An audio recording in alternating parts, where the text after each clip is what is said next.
It's nefarious, man. Like, the brain works in fucked up ways. The mind is one of the most deceiving, manipulative pieces of equipment, flesh, human bodies on earth. I never have trusted my brain. All of that weight lives in your head, and you are the decision maker. Psychology of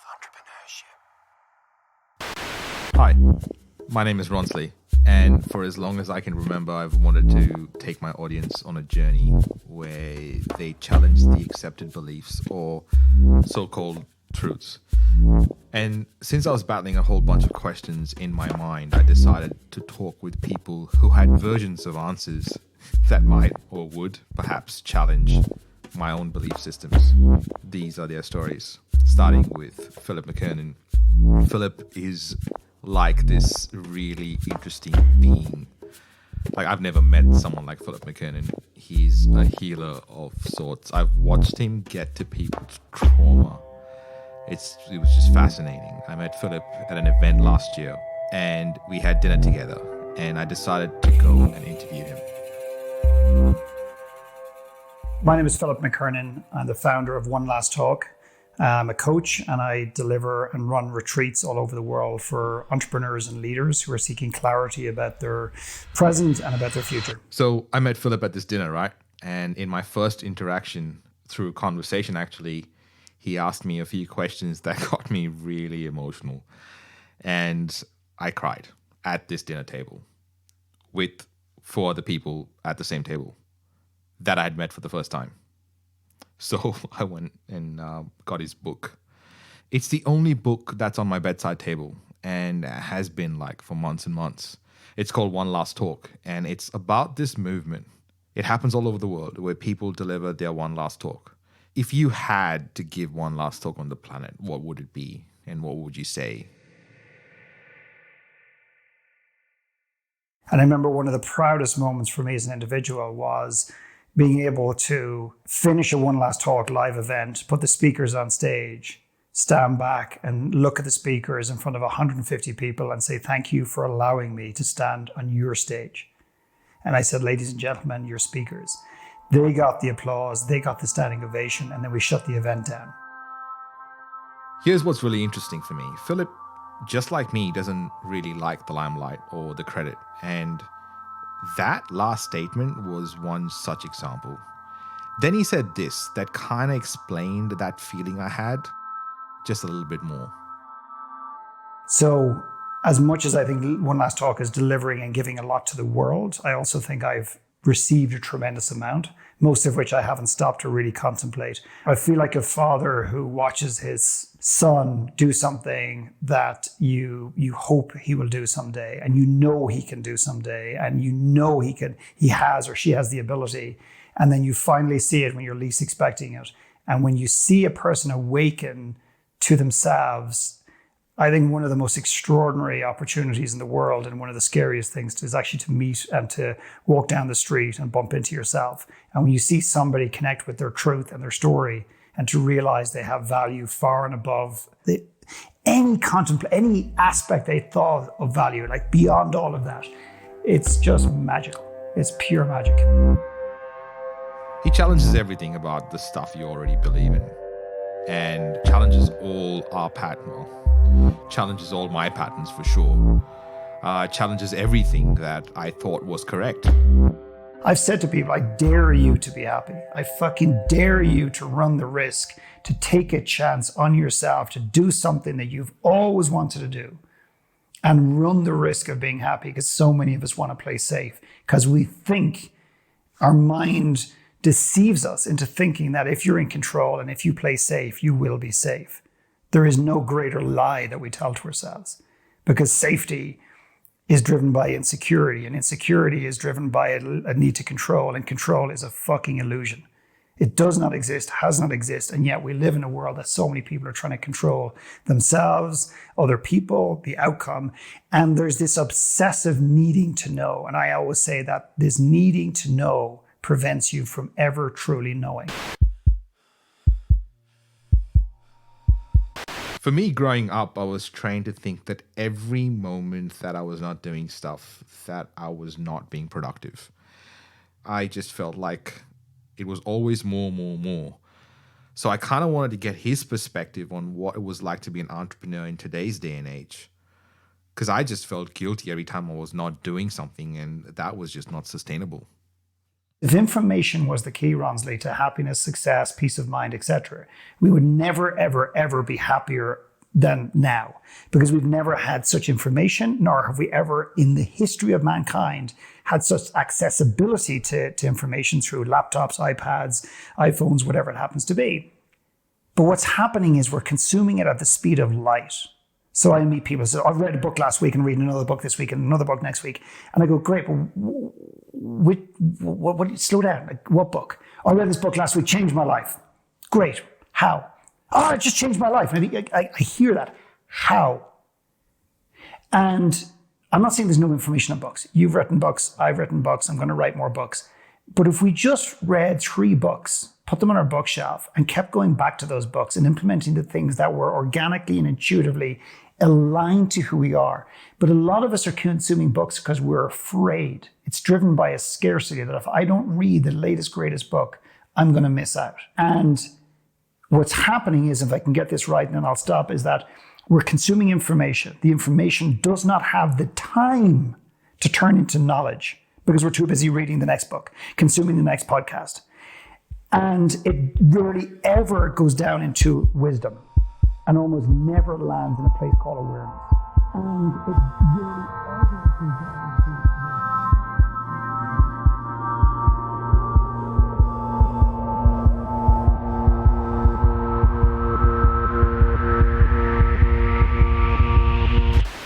Did you know 36% of employees would give up $5,000 a year in salary to be happier at work?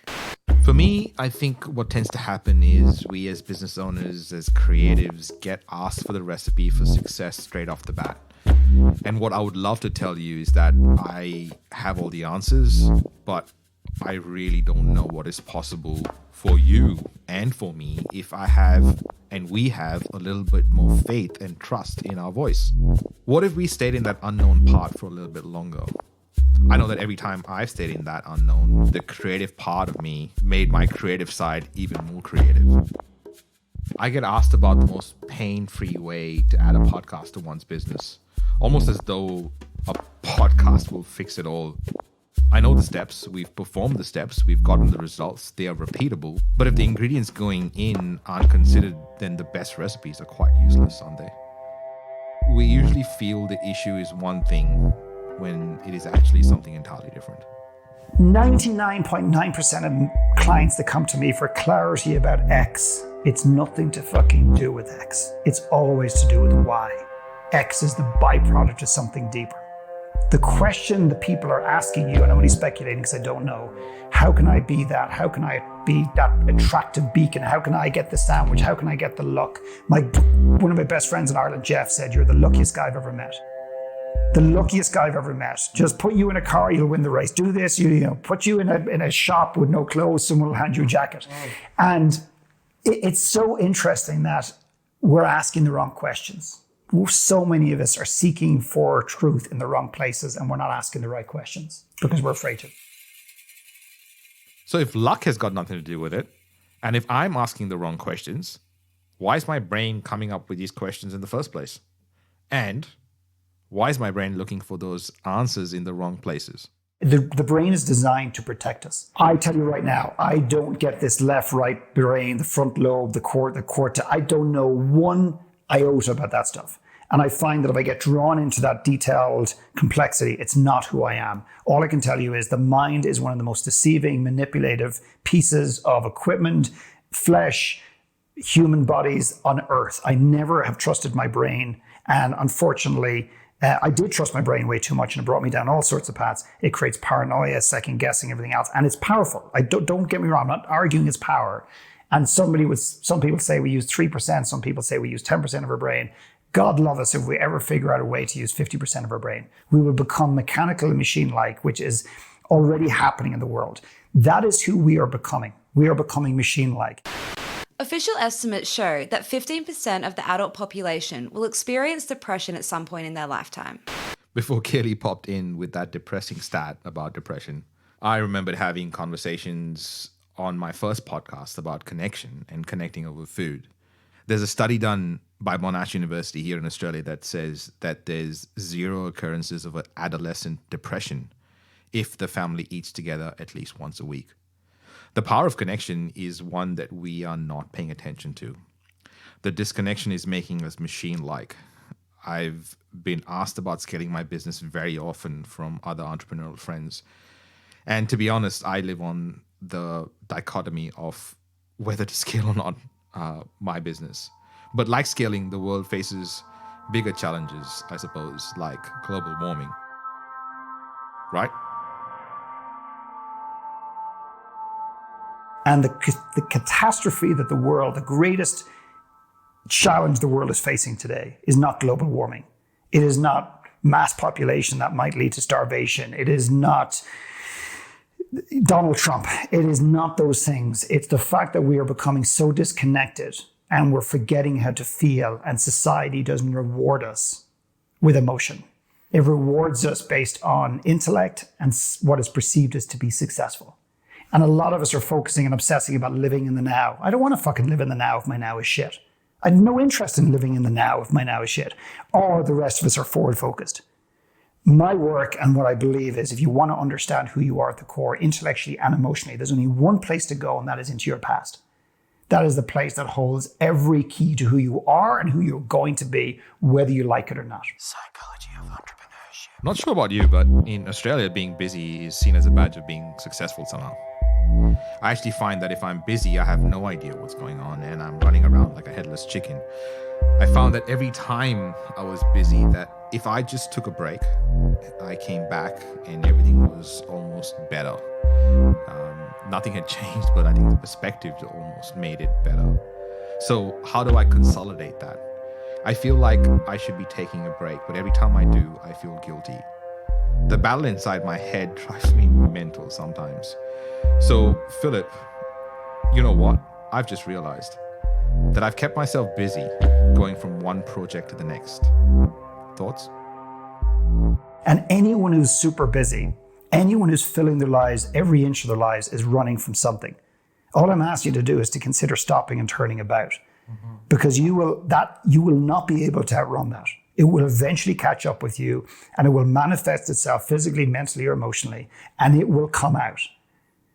And that is selfish, particularly when you choose to bring children into this world, when you choose to be a leader. I believe that we have a moral obligation to work on the shit that we're afraid to work on, because whether we like it or not, we're bundling it up, we're packaging it, we're putting a beautiful red bow in it, and we're passing it to the next generation. Since 1985, the number of people in the US with no close friends has tripled.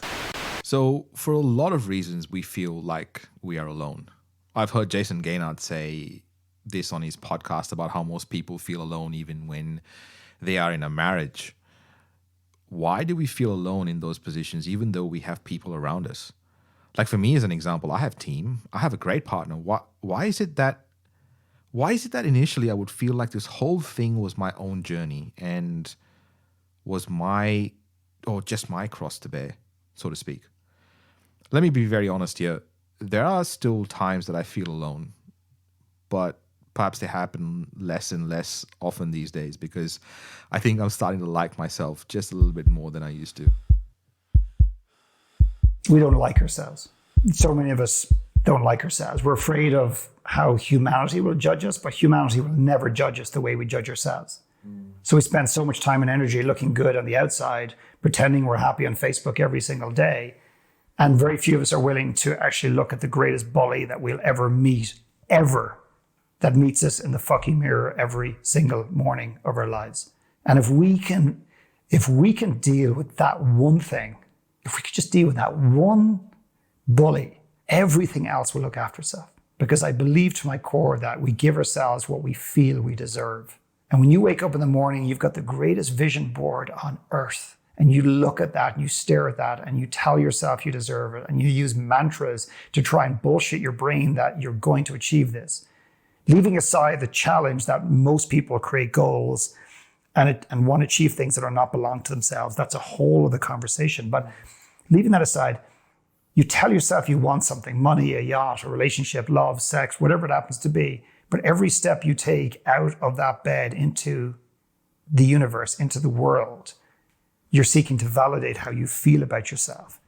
So what ends up happening is sabotage starts to appear. So you want the money, you want the success, but you make decisions that look almost polar opposite to what you want. And then you go, I'm a fucking idiot. How can you make that mistake, you stupid idiot? And think about the energetic nature in how you speak about yourself, and the disdain that humanity has for themselves is just the saddest thing. And I'm emotional because I've experienced it myself. I was the cruelest person on earth to myself, and I see it every single day, and it's a fucking tragedy. And yet so many of us are so deeply lonely, which is a pandemic in the world. And we're lonely because we're waiting for Mr. Right and Mrs. Right, and yet we don't have any really, many of us don't have a real quality relationship with ourselves, which I think is sad. So in the actual interview, when Philip said the line about, I'm a fucking idiot. How can you make that mistake, you stupid idiot? I got really emotional because I could hear myself talk to myself exactly that way. When I failed, I beat myself up badly because I just couldn't handle the failure. I would just keep going from one thing to the other. Even if I achieved something, I was just not happy. I climbed the mountain. They don't use that terminology. They say, I built the business, I've got the family, I'm not happy. And what they don't ask is, typically they're not curious about, hey, I'm just wondering, what did I miss? They're not curious about that. They're too busy judging the shit out of themselves, which builds on the previous point that I made, is that they're going, what's wrong with me? My business is worth $10 million. I've got my car, I've got the wife, I've got the husband, I've got the kids. Everything should be awesome, but it's not. And we don't have a place in society for that, because we're going to conferences where we feel that we have to keep up a strong upper lip, and we have to play it out. And I think on a very basic level, we've put way too much of our identity has been tied into, what we do as opposed to who we are. And I feel that as long as we continue to move through this earth, adoring gods, putting gurus on pedestals, entrepreneurs on pedestals, people who do, think about the heroes that we have. I mean, so many entrepreneurs want to be Steve Jobs. Good luck. I have no interest on earth of being Steve Jobs. And I go, why do you want to be Steve Jobs? Well, look what he did. Yeah, exactly, look what he did. So socially and personally, his life was a complete mess. He had very destructive relationships, and he wasn't very nice to people, okay? Then you say, okay, but on a business level, McKernan, look what he built. Look what he designed. Yeah, he designed the iPhone. Arguably, in history, when we look back at certain data points in history, we could look back and say that was the tool that disconnected us more than anything else in the history of humanity. Yet you want to be the next Steve Jobs. Good luck with that. And then I often say to him, by the way, just one quick little question. Why? Why do you want to be Steve Jobs? What would it be like to be fucking you? When we come back from the break, Philip tells us about the biggest bully you'll ever meet. The main objective of this audio project is to bring together entrepreneurs who share similar values, for creators to find a place to have these kinds of conversations and not be judged, and for artists who are looking to commercialize their art. For access to full-length interviews and access to that place, go to mustamplify.com/POE and click the button. If you'd like to provide listener feedback or suggestions for podcast episodes or guests, feel free to leave these suggestions at mustamplify.com/POE.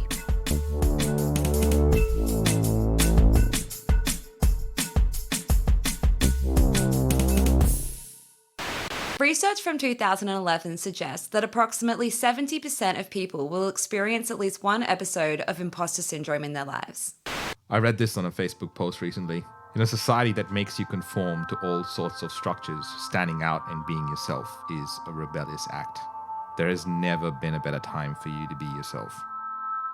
I did a test one day and I took a book. I have your book here in my hand. I took a book and I wrapped it in plate paper and no one could see it. And I said, here's a book. And I put it in the middle of the room in front of 20 very smart entrepreneurs in this world. And I said, now, just before anyone grabs the book, in the book, it's going to teach you how to make money and build a business. But it's written by a guy who, in my personal opinion and the opinion of many, is way out of integrity. In other words, he's done stuff to get to the top that is not really in alignment, and one could say socially out of alignment and out of integrity to get there. Who wants the book? One guy put his hand up and says, absolutely. And I said, so what about all the negativity associated with it? He goes, yeah, but if I can get one nugget out of it, that's a win for me. And I get the logic. But I find that when you take that one nugget, you're taking the energy of the negative nuggets with it. So when someone wants to be Steve Jobs, did you live with Steve Jobs? Do you know what? No. But before you go down there, no, I want to remain the way I am in my personal life. I just want his business success and acumen. You can't have one without the other. It does not work. I have to say that when I started my entrepreneurial journey, I used to think just like that, in a way. I used to idolize certain people for their character because I wanted to be true to my values. And I really wanted to stand by those values when those values were being challenged. But then I realized how important it was for me to challenge what my values were and what I believed in the first place. Because for the longest time, I believed different things about myself because that was just what was repeated most often while I was growing up. Or maybe that was just what I remembered from all the stuff being said while I was growing up. What did I truly believe in? And how do I be open to be challenged so that I could refine my argument as to what I believed in? Or change my stance? Easy to say, difficult to do. Because of all this disconnection, primarily through our phone, funnily enough, the most connected of devices ever, I get carried away with what social media shows me about what other people are up to. This makes me not use my most useful muscle of all, my intuition. But we've heard everyone tell us to trust our gut or our intuition.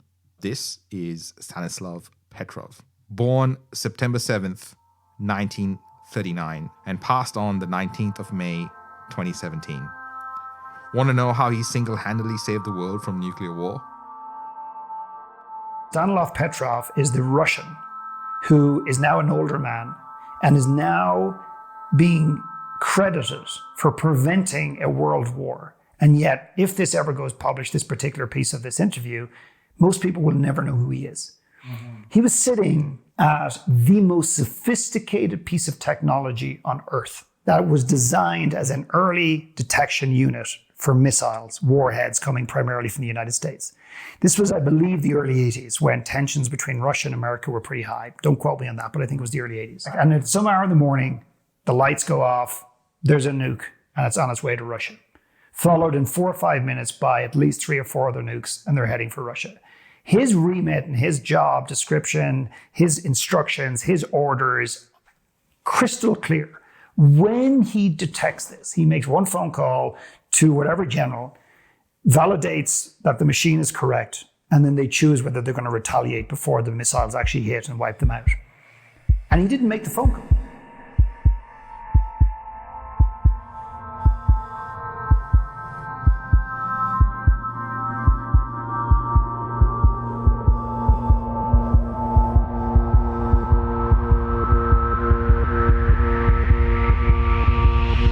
He never picked up the phone. He back-checked, he looked at everything, looked at the system was operating perfectly, and there was no way he could tell that it was misreading something. And he went against all of the rules that he was meant to do. Uh-huh. And in the end of the day, he just said, when someone said to him in a very famous interview, he said, "Why didn't you just call up?" He just said, "I had a feeling in my gut." Feeling in my gut? Did he just say that? Well, I seem surprised at this. When I think about my journey as an entrepreneur, even just as a person, I remember how my gut was so important at every step of the way. I feel entrepreneurship has a lot to do with trusting your gut and being uncomfortable with a lot of things. And yet entrepreneurship is one of the most painful, challenging things on earth. And if you become an entrepreneur and you don't make it in your first time around, your second time around, then what happens is you tend to internalize the failure and think, actually, it's me. I'm just not an entrepreneur. Every single person on this earth is an entrepreneur if they want to be. everybody. And the stats to show how many jobs are going to be taken out of the economy over the next 20, 30 years is frightening. So I think you're going to almost have to be an entrepreneur in the future and think, actually, it's me. I'm just not an entrepreneur. Imposter syndrome was first studied by psychologist Dr. Pauline Rose Clance in 1978 and was originally labelled as imposter phenomenon.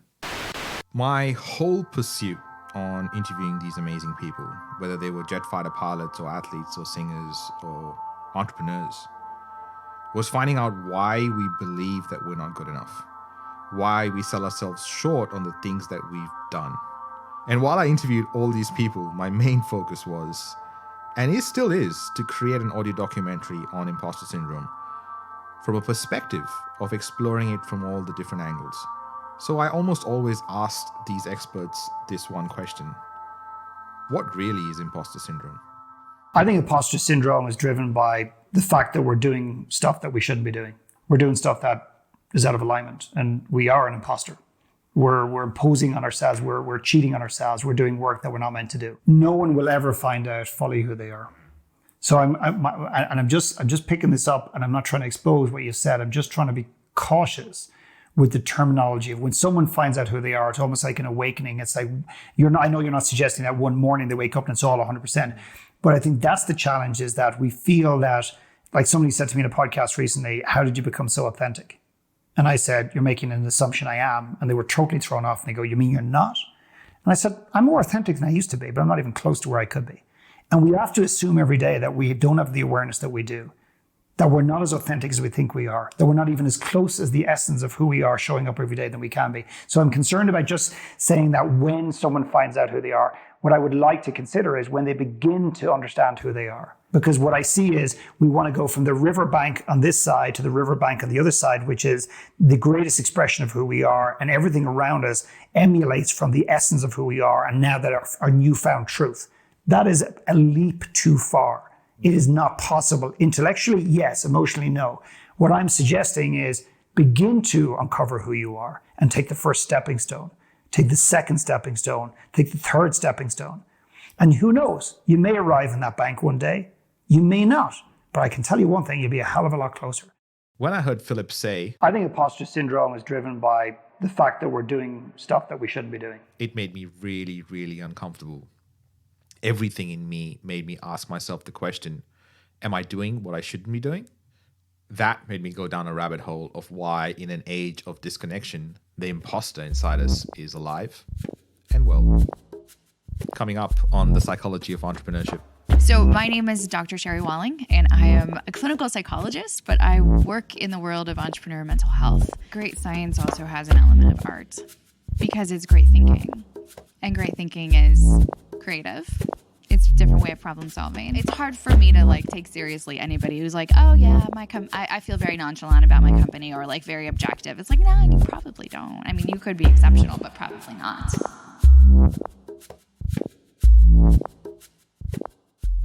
I do not have imposter syndrome in my life right now. I do not feel like an imposter. I feel like I am showing up as aligned as and I've never said this before, by the way.